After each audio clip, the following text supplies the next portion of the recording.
3 ദിവസം നീണ്ട കഥകളി ഉത്സവത്തിന് മുംബൈയിൽ തിരിതെളിഞ്ഞു. ഇതര ഭാഷക്കാരടങ്ങുന്ന കലാ ആസ്വാദകർക്ക് ആദ്യ ദിവസം അരങ്ങിലെത്തിയ കുചേലവൃത്തം കഥകളി വേറിട്ട ദൃശ്യാനുഭവമായി. ചേർത്തല നാൽപ്പതനേശ്വരം കലാകേന്ദ്രമാണ് മുംബൈയിലെ കലാ ആസ്വാദകർക്കായി കേരളത്തിന്റെ തനത് ദൃശ്യകലയെ അരങ്ങിലെത്തിക്കുന്നത്. ഈ റിപ്പോർട്ടോടുകൂടി ഫസ്റ്റ് ന്യൂസ് പൂർണ്ണമാകുന്നു. നമസ്കാരം. 3 ദിവസം നീണ്ട കഥകളി ഉത്സവത്തിന് മുംബൈയിൽ തുടക്കമായി.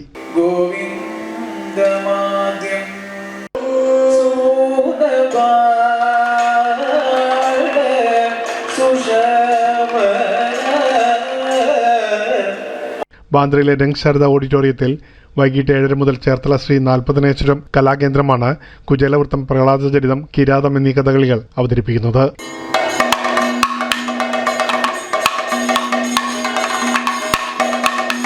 ഇതര ഭാഷക്കാരടങ്ങുന്ന കലാസ്വാദകർക്ക് ആദ്യ ദിവസം അരങ്ങിലെത്തിയ കുചേലവൃത്തം കഥകളി വേറിട്ട ദൃശ്യാനുഭവമായി.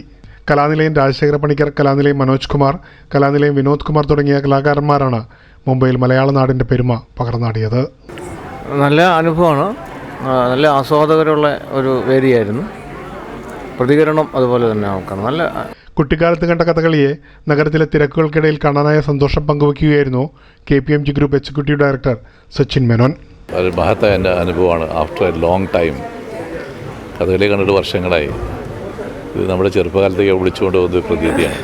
കഥകളിയെ പുതിയ തലമുറയ്ക്ക് പരിചയപ്പെടുത്താൻ ഇത്തരം വേദികൾ നിമിത്തമാകുമെന്ന് കേന്ദ്രീയ നായർ സാംസ്കാരിക സംഘ് മഹാരാഷ്ട്ര അധ്യക്ഷൻ ഹരികുമാർ മേനോൻ പറഞ്ഞു. തീർച്ചയായും വളരെ നല്ല അനുഭവം. കാരണം കഥകളി എന്നുള്ള ആ കല, പ്രത്യേകിച്ച് ബോംബെ പോലുള്ള ഒരു മഹാനഗരത്തിൽ ഇതുപോലെ ഇരുന്ന് കണ്ട് ആസ്വദിക്കാൻ പറ്റത് വളരെ നല്ലൊരു അനുഭവമാണ്. ശൈലജ ഫൗണ്ടേഷനാണ് 3 ദിവസം നീണ്ട കഥകളി ഫെസ്റ്റിവലിനായി വേദിയൊരുക്കിയത്. കഥകളിയെ മുംബൈയിൽ പോപ്പുലറാക്കിയെടുക്കുക, അതിനു വേണ്ടിയിട്ടൊരു കഥകളി ക്ലബ് ഉണ്ടാക്കുന്നുണ്ട്. പിന്നെ ഇവരെയൊക്കെ വീണ്ടും ഞാൻ വിളിച്ചുകൊണ്ടിരിക്കും. കണ്ടവരെല്ലാവരും ഒരു കഥകളി ഫാൻസായി മാറി. മുംബൈയിലൊരു കഥകളി ക്ലബ്ബാണ് അടുത്ത ലക്ഷ്യമെന്ന് പ്രതാപ് നായർ പറഞ്ഞു. മുംബൈയിൽ പുതിയൊരു കഥകളി സംസ്കാരത്തിനാണ് ഇന്ന് തിരിതെളിഞ്ഞിരിക്കുന്നത്. പ്രേംലാൽ, കൈലി ന്യൂസ്, മുംബൈ.